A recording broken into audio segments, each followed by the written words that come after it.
बोला बोला शंकर भगवान की।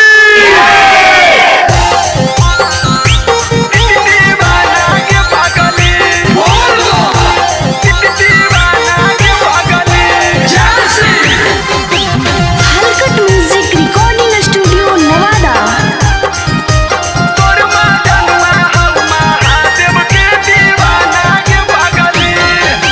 चढ़त सावन जइबौ हमें देवघर के पगली। अच्छा चढ़त सावन जइबौ हमें देवघर के पगली। तोर माँ जनुआ हौ महादेव के दीवाना के पगली। तोर माँ जनुआ हौ महाकाल के दीवाना के पगली। खैबौ नहीं खोबा मिसारी मलाई के पगली। खैबौ नहीं खोबा मिसारी मलाई गे पगली। तोर माँ जनुआ हौ महाकाल के दीवाना गे पगली। तोर माँ जनुआ हौ महादेव के दीवाना गे पगली।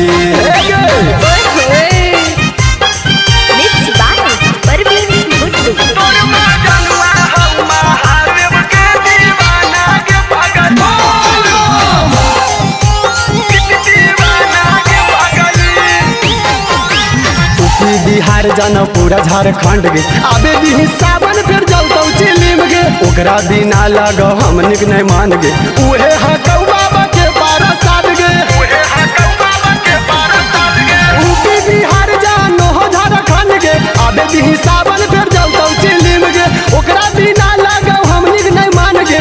इहे हकौ बाबा के पारा साध गे। अच्छा खैबौ नहीं खोबा मिसारी मलाई के पगली। खैबौ नहीं खोबा मिसारी मलाई के पगली। तोर माँ जनुआ हौ महाकाल के दीवाना के पगली। तोर माँ जनुआ हौ महाकाल के दीवाना के पगली।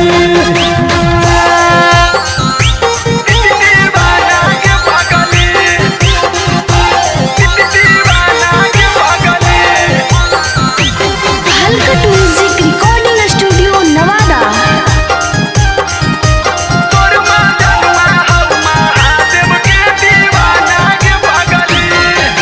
फैमिली वाला से ही हमें मजबूर गे। ना तो देतियो हल तोरा देवघर घुमाई गे। पिंटू कुंदन के ना बुझे तू अनारी। तीनों हकौ महाकाल के पुजारी।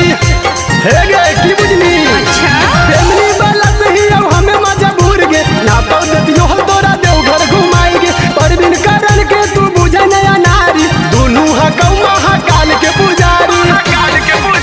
गांजा भांगो चिलिम के करन कदार गे पगली। गांजा भांगो चिलिम के करन कदार गे पगली। तोर माँ जनुआ हौ महाकाल के दीवाना गे पगली। तोर माँ जनुआ हौ महाकाल के दीवाना गे पगली। हे गे विश्वास में हो तो देख।